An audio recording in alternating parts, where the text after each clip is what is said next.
Now we are going to see about the refraction of light through a prism. First we'll say the refraction and then we will see the dispersion. So first let us have a look at the prism. This is how a prism looks. See, it has a three rectangular faces and two triangular faces. Look, understand? Now here, see, we can see this prism, it is made of, it is a transparent refracting material which is bound by two plane surfaces, two plane refracting surfaces. These are called refracting surfaces. Actually, there are three rectangular faces. Any two face we take as the refracting faces. So, if these two are the refracting faces, then the third rectangular surface is called what? Base of the prism.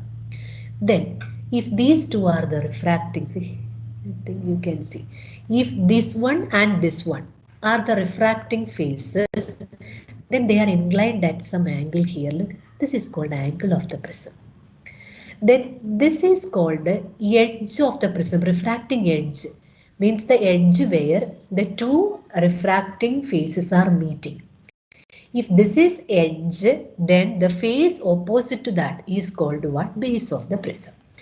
If this is the edge, refracting edge, this is base, then this is angle of the prism. This one and this one are the refracting faces of the prism. If suppose you are making a cut, okay, just imagine you have a knife here and you are cutting it perpendicular to this refracting edge. So what shape you are getting? You are getting a triangle shape. That is why whenever we represent a prism, okay, on a paper, we just draw a triangle. Okay, so I think you got some idea about the terms that we are going to use now. Let us move to the whiteboard. So let me share it.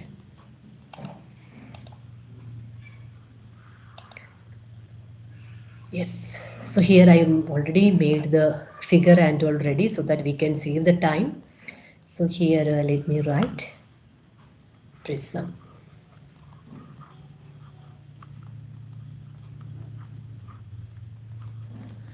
Okay, this is how a prism looks. Now let us have a look at the parts on different, what you say, faces of the prism. So just let me shift it. Look here. Here these two, this face, let me name it as a QSUR and STPQ. Okay, these two faces are called refracting faces. Then QS is the line called refracting edge. Then this is the angle of the prism. Then if this is edge, then this is the face. This means PRUT is the face opposite to the edge. Then what is the name of that face? PRUT, it is called the base of the prism. Then here I have written the terms again, refracting faces. So refracting faces means what? The two plane faces which are inclined to each other at some angle. This is called refracting faces. What is the refracting edge? It is the line along which the two refracting faces are meeting. What even by angle of prism? The angle made between the two refracting faces, that is called angle of the prism. What is base of the prism? It is the face which is just opposite to the refracting edge. Now we know that when we take a cross section of this one, okay, cross section of the prism perpendicular to this edge, we get a triangular, just a thin cross section, okay, thin slice, okay, just you take a thin slice of this. Just suppose you are cutting it perpendicular to edge, you are getting the shape like this, right? This is how the prism looks when we write, when we draw on the board. So here now what we are going to study, we are going to see what happens when a ray of light strike at one refracting face. Look, this AB, let me tell you one more thing. AB actually represents, you see this AB means, okay, name should not confuse you. Okay, this is the AB now. If you want, you can give the same name PQ, no issue. So this side is actually representing in this figure, in this, sorry. Look, in this figure, this A line AB actually representing this face, and this line in the figure representing this face. Okay. Now, what we are going to study, refraction of light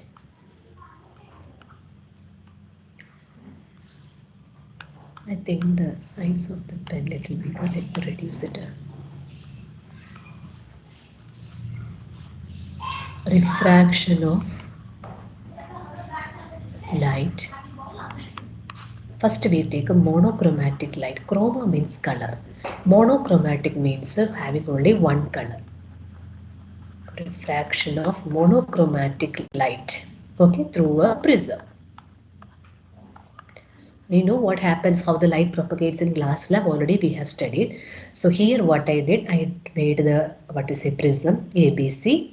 This is the angle of the prism that we know. These are the two refracting faces. This is the base of the prism.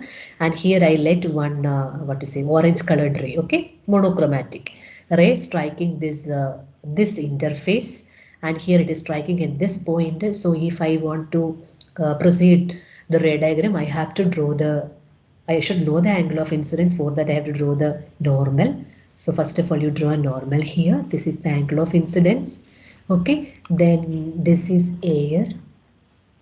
This is glass.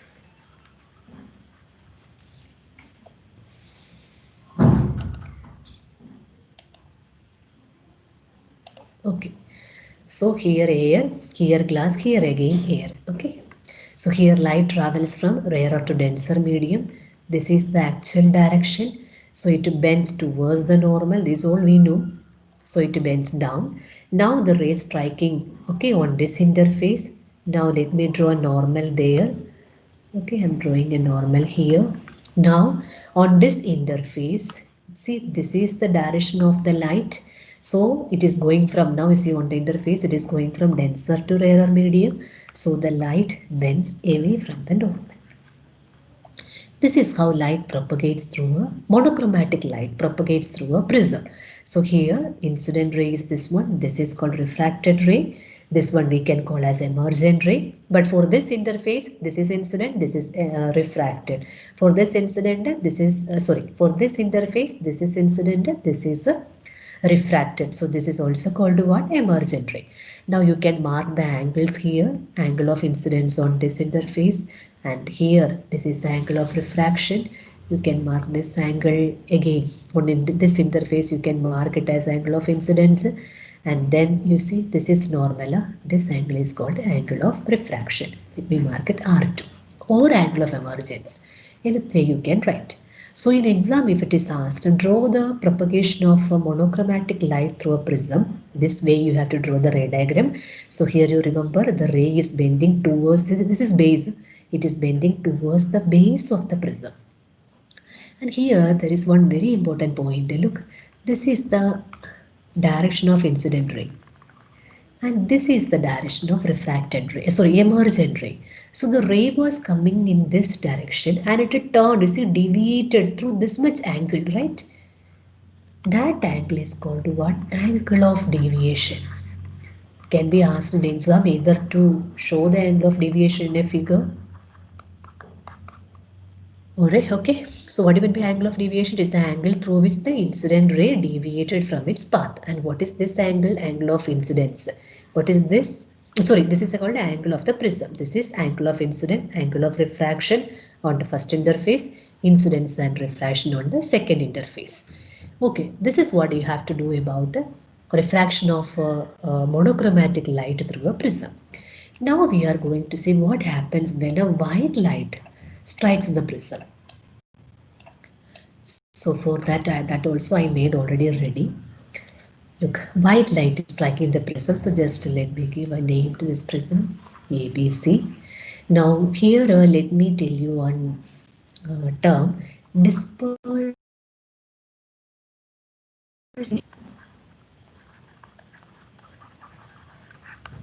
Dispersive medium means it is a medium in which the speed of light depends on its color. That means on its wavelength. If you take the case of white light, it consists of 7 colors. So 7 wavelengths are there. So white light, we know it is VIBGYOR. VIBGYOR, it has 7 different wavelengths. Maximum wavelength is for red color and minimum wavelength is for violet color. minimum wavelength. So when such a collection of means when such a white light passes through a dispersive medium, what happen? Different colors are having different speed. And what is the speed of that color? That depends on its wavelength. If wavelength is more, then that color will have more speed in compared to the other color having a lower wavelength. So here if you compare the two extreme colors, that is the violet and the green, you can see that red is, sorry, not green, red. You can see that red is having the maximum wavelength and violet is having the minimum wavelength. So when it travels through, when this violet and red travels through a dispersive medium, more speed will be for red and less speed will be for a violet. This is the meaning. Now, what is the example for a dispersive medium? It can be water or it can be glass. Then what is a non-dispersive medium? It is air. When light travels through, white light travels through air, we see that the velocity of the colors, it is independent of its wavelength. So we say air is a non-dispersive medium. So here this prism is made of glass. It is a dispersive medium. So what happens here? Here white light is striking at this point. So let us try to complete the red diagram. And here, okay, one more thing. We know that wavelength is maximum for red. It is greater than violet. Okay, just let me write violet here. If wavelength is more, then that particular light have more velocity. Or let us talk more velocity. Let us talk in terms of refractive index. Refractive index, or we can say refractive index indirectly telling us about what? Refraction. So when white light passes through a dispersive medium, the color with the minimum wavelength refracts the most. So violet has a maximum refractive index in the glass. So violet has a minimum speed in the glass compared to other colors. Once more, when white light passes through a dispersive medium, the amount of refraction, extent of refraction, we can call refractive index, right? It depends on the wavelength. What is the relation between refractive index and wavelength? I told you here now, refraction more means wavelength is minimum. So refraction more means refractive index also more. So how the refractive index and wavelength are related? Inversely, minimum wavelength, maximum refraction. So here now look, when white light strikes here, there are 7 colors. All 7 colors undergo refraction. But refraction will be maximum. The bending will be maximum for which color? The one with the minimum wavelength. What is it? Violet. And which one is having the minimum refraction? It is for red. Now, before we draw the what you say differential diffraction, sorry, refraction, what are we going to do first? First, let us see how these all rays bend, whether they are bending away from normal or towards the normal. They all are going from rarer to denser medium. So all the colors will go towards the normal only. And here, see, this is the actual direction of the incident ray. Let me draw the one with the minimum refraction, and now let me draw the one with the maximum refraction. Here which color will collect? Violet. Here which one will collect? Red. And how can we obtain this what you say collection of 7 colors? We can call it a spectrum. It's a band of 7 colors. Spectrum of white light. How can we observe? Just you need to keep a screen here. Keep a screen here, and you will observe that violet color. This violet, sorry, you have to show the bending. We know this is normal. It bends away from the normal, so it comes again more down here. This is violet, and this is for red. Okay. Okay, I forgot to take that color. Let me take red color. Okay, this is for red. This is red and this is violet. What about all other colors? All other colors coming in between this violet and red. Okay, in accordance with their wavelength. Now here it can be asked in exam. You will be given a figure of like this. Okay, here it will be marked X. Here it will be marked Y. You will be asked to identify the color of light that comes at X and Y and give reason. Okay, so what happens to white light when it travels through a prism? This white light splits into 7 colors. This is called what? Dispersion of light. What is it?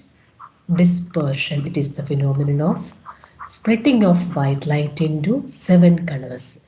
Why there is a splitting? Because white light consists of 7 different wavelengths. When the wavelength differs, refraction differs, refractive index differs. Okay, that is what shown here. Vibgyor, okay, violet. Here comes violet, here comes red. All other colors comes in between. I hope you understand. Now look here. Okay, before that, just let me show you one activity.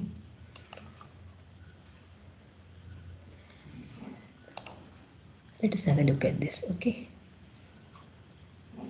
This is a prism. Okay, here, I think that's here. It's a prism. Now you see, just when we strike the white light on this face of the prism, what happened? Light passes through it and then disperses, and then colors are appearing, right? So what happened to the white light? Dispersion. Now let's continue. Now look, one more prism is brought near to it. Look, this is one prism. This is the second prism. And here, these are the two refracting faces. This is the base. And here you see the prism is kept in such a way that this base of the second prism is just opposite the first one. Look, now it is looking like a parallelogram, right? Now let us see what happens to the VIBGYOR which is formed by the first prism.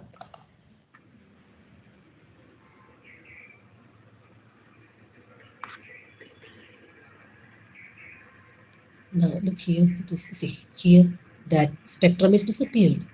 So if two prisms are kept in such a way that, now look again the spectrum coming. So if two prisms are kept in such a way that, let us see that part once more.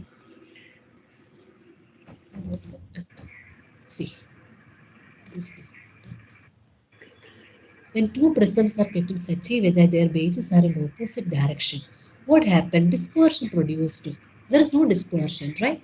That is what we just observed now. Yes. So now let me go to the whiteboard. Look, this is what we observed right now. So here, this is one prism ABC, and here comes the second prism. So here what the first prism did, see white light is striking on one refracting face of the first prism. It is dispersed and then striking the second prism. We know that after refraction the light is bending towards the base of the prism. That means this light is bent down, see down by the first prism. And what the second prism is doing, it has been bent in the opposite direction. And here we have taken two prisms having the same angle. This is the angle of this prism, this is the angle of this prism. If two identical prisms are kept in such a way that their bases are in opposite direction, then whatever be the dispersion produced by first prism, that means suppose the first prism refract the red light through an angle 10 degree downward. Then the second prism refract that red color through what angle? 10 degree in the upward direction. Same happens with all other colors. So what is the result? The light which comes out will be again white light. That is why glass slab does not disperse light. Because in glass slab, see, it's a very important question, can be asked in exam. Glass slab, you can see that it is just like, look, make a line here. It is like a two prisms, see, kept in opposite direction, look. It is like a two prisms kept in such a way that their bases are in opposite direction. So what happened? The individual diffractions are dispersions are cancelled. So the ray which comes out is a white light. It's a very important question in the board exam. So remember, glass is a dispersive medium. Lens is also made of glass. Okay, here I want to tell you one more thing here before I wind up. Look, if you take the case of a prism, these are the refracting faces, right? 1 and 2.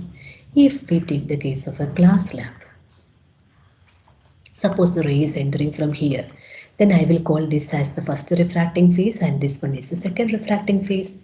Here you see there is some angle between the two refracting faces. Here, this is one face, this is the second face. So what is that? Both are parallel. What is the angle between them? 0.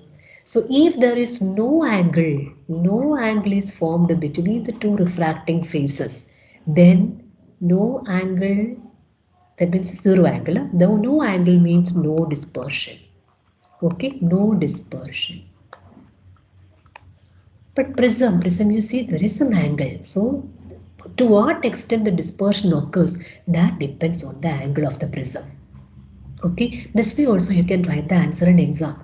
In a glass slab, when you pass white light through a glass slab, there is no dispersion because the angle between the two refracting faces, it is 0.